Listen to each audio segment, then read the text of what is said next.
Сәлем баршаңызға. Бүгін сіздермен бірге дәмі өте дәмді болып шығатын дәл осындай таңғы асты дайындаймыз. 15 минутта дайын болады. Сіздер менің каналыма тіркелмеген болсаңыздар, тіркеліп отырыңыздар. Ал мен сіздерге әдемі болып шығатын пюремен бірге оңай жолмен жасалатын бризольдің рецептісін бөлісетін боламын. Картошканың ең алдымен қабығын ашып, осылай майдалап, турап, оны жуып, қайнатамыз, пісіруге жібереміз, және оны жақсылап пісіргеннен кейін осылай сүзіп аламыз. Ешқандай суын қалдырмай сүзіп аламыз.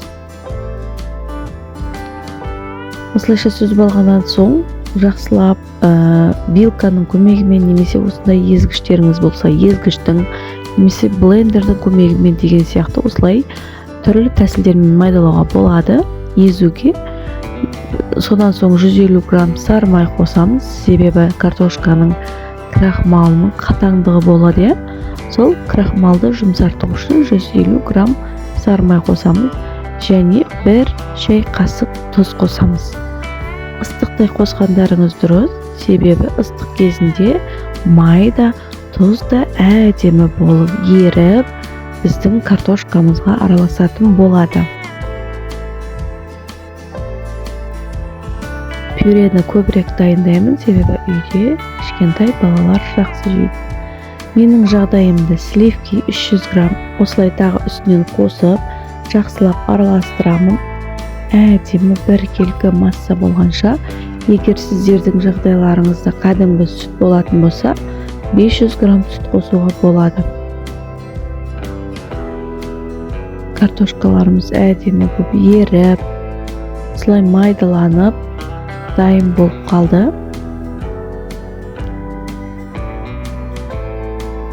Ыдыстың бетін жауып, бір шетке қойып қоямыз. Ал енді біздің бризоліміздің ең оңай тәсіліне көшеміз. Ыдысқа осылай 2 жұмыртқаны жарып, және оның үстіне 150 грамм фаршты саламыз, және оның үстіне жарты шай қасық тұз саламыз. Жарты шай қасық тұзды өзіміздің қосқан қоспаларымыздың құрамына қарап, шамалап саламыз. Жұмыртқаның да, фарштың да тұзы болмағандықтан жарты шай қасық салған дұрыс, және дәміне қарай қара бұрыш салып, дәл видеода көріп отырғандарыңыздай жұмыртқа мен фаршты жақсылап араластырып аламыз. Майдалап аламыз, себебі фарш пен жұмыртқа екеуі жақсы араласып береді. Және бір пиязды турап, майдалап екеуіне бөліп саламыз. Бұл бризольдің ең оңай және ең жалғау кезде, ерініп тұрған кезде істейтін түрі. Сондықтан ешқандай уайымдамай, осылай табанның астына кішкене ғана май құйып, дәл осылай жай отта бетін жауып, пісіріп аламыз.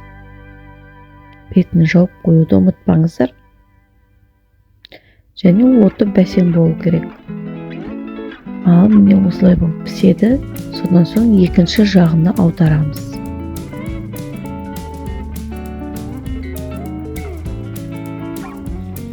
Видеода көріп тұрғандарыңыздай, бір жағы әдемі болып қызарып пісті.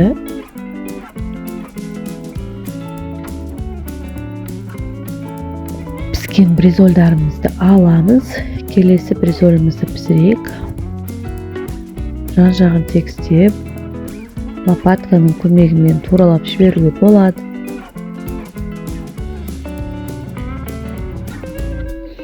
Міндетті түрде қабағын жауып пісіргендеріңіз дұрыс.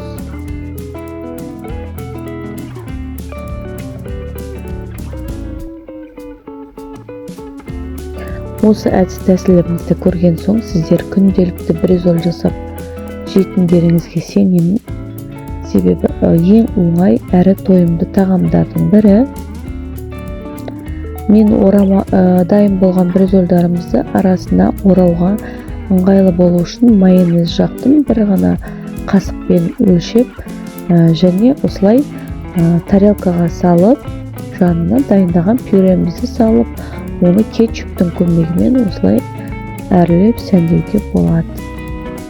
Әркім әртүрлі жағдайда сәндей алады, және осының үстіне укроп сеуіп, зелень сеуіп берсеңіздер де болады. Ал тағамымыз дайын болды. Егер тіркелмеген болсаңыздар, менің каналыма тіркелуді ұмытпаңыздар. Мен сіздерге жаңа рецепттер шығаратын боламын.